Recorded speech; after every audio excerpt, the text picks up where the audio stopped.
Over the first 4 races of 2021, Red Bull's Max Verstappen has been championship leader Lewis Hamilton's closest rival.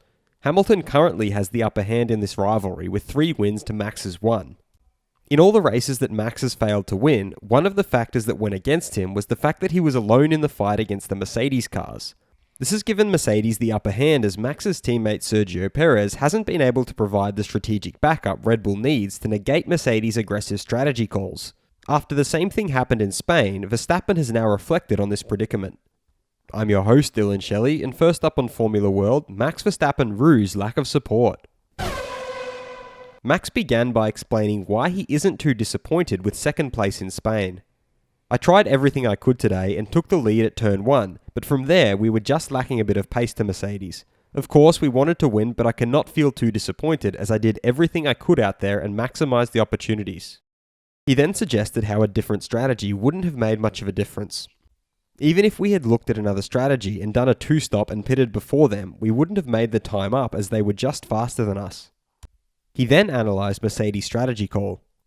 I know how fast I can go and where the limit of the car is, and when they can do a free stop behind, it is easy for them to do a different strategy. I pretty much knew that when he pitted for the second time that he would come back at me on the new tyres, a bit like Hungary 2019. He further elaborated on how him being alone in this fight makes things easier for Mercedes. Although I did everything I could, I was a bit of a sitting duck. I'm also just alone in this fight. They can easily make a second stop because there's a gap behind them. Of course, that doesn't help either. He reiterated this to conclude his thoughts. Then at least they can't make that second stop, and then it's just towards the end who has the best tyres left. It's like that though. Fast feed. Lewis Hamilton has pointed out that he was following Max Verstappen relatively closely in Spain. As such, he learnt a lot about his car and how he uses it, so it was a good race in that respect. Red Bull's Sergio Perez feels that he's getting more confident with the car now, and every time he gets to the end of a weekend, he wishes that the weekend was just starting. He added that every circuit is different, so what he learns here will be different to what he needs in Monaco, but the main thing is he's still adapting and hopefully soon he can be 100%. He is also excited for Monaco, especially with this car, as historically it's been competitive and he thinks they have a chance of winning.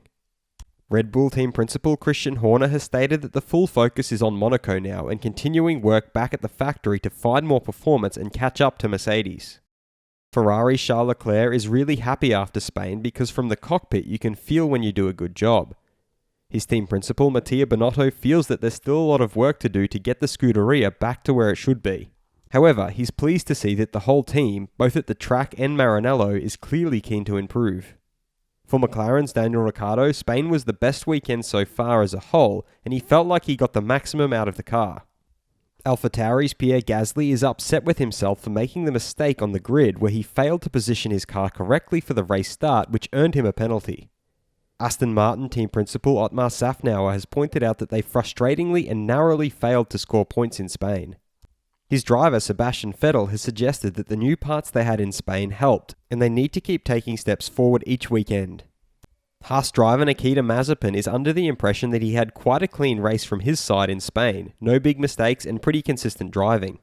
He however added that there's a lot to be learned and that it's every rookie's job to keep learning in every race. Pirelli F1 boss Mario Isola pointed out that Spain featured an intense strategic battle, so it's perhaps surprising that in the end, the top 4 finished exactly as they started on the grid. Who will be the team to beat in Monaco? Head over to my community page to vote in the poll and let me know what you think in the comments. And if you liked this video, feel free to subscribe and check out my others for all the latest in the world of Formula 1.